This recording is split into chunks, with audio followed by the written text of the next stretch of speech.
Welcome to YOUCANIC. Today on YOUCANIC we have a 2012 Subaru Impreza. The Subaru Impreza has a 2.0 liter motor in it, and we have an OBD2 scanner hooked up to be able to read the codes.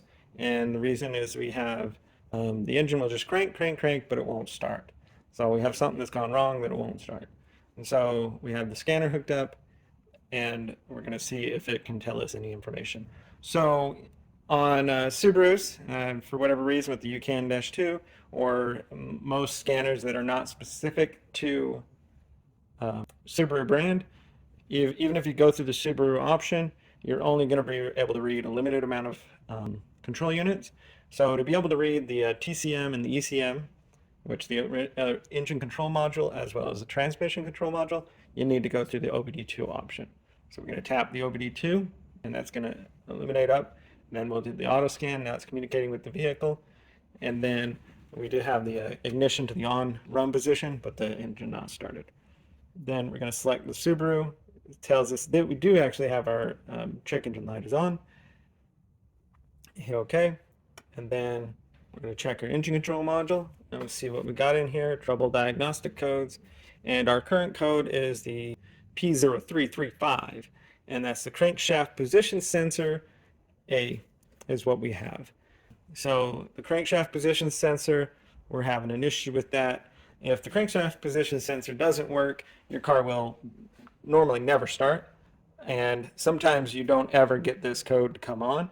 Now, if the crankshaft position sensor goes bad while you're driving down the road, that's where your engine will basically just shut down and may never restart.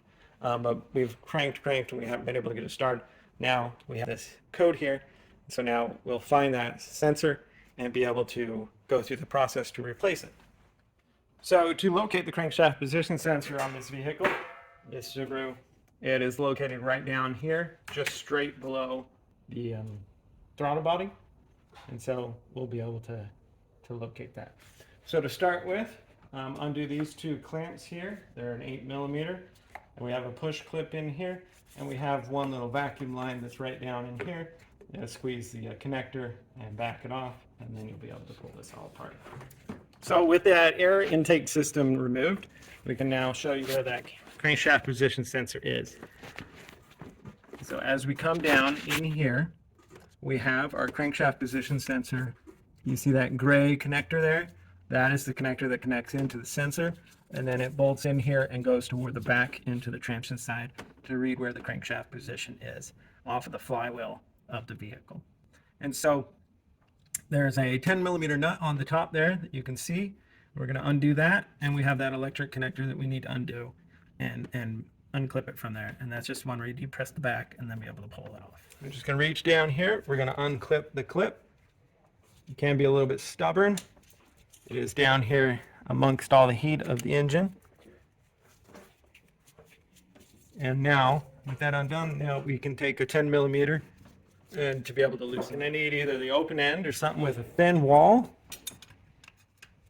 to get in there to loosen and remove the bolt.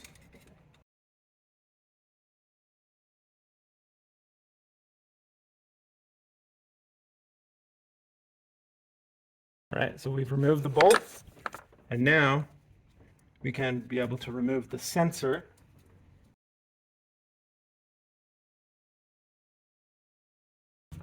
Bit tight. It's moving around, just need to get it to pull out.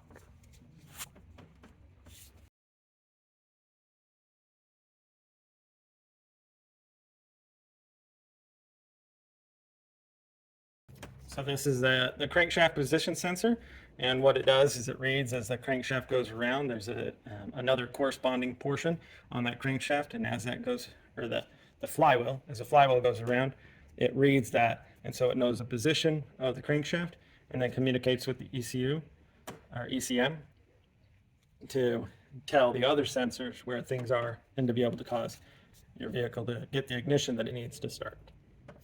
Okay, so to be able to replace the sensor, we've got our new sensor, and we just need to get it back in there and slide it into the hole that it sits in. A little bit tight of a location.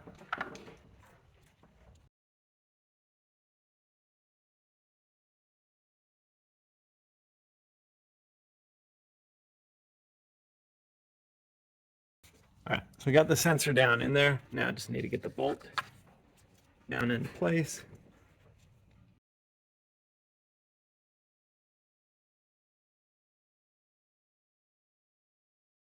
Then just tighten the bolt up, because we want to make sure that our crankshaft position sensor stays tight in there and doesn't move around, because it'll not give the proper reading, and then engine won't run very smooth if it does run.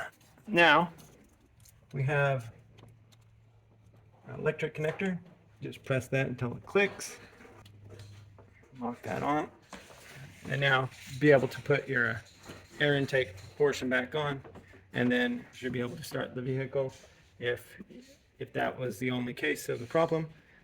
But then you would just delete the code with your OBD2 scanner and be able to go. And so that's how you would replace that crankshaft position sensor. Thanks for watching YOUCANIC, where you can be the mechanic.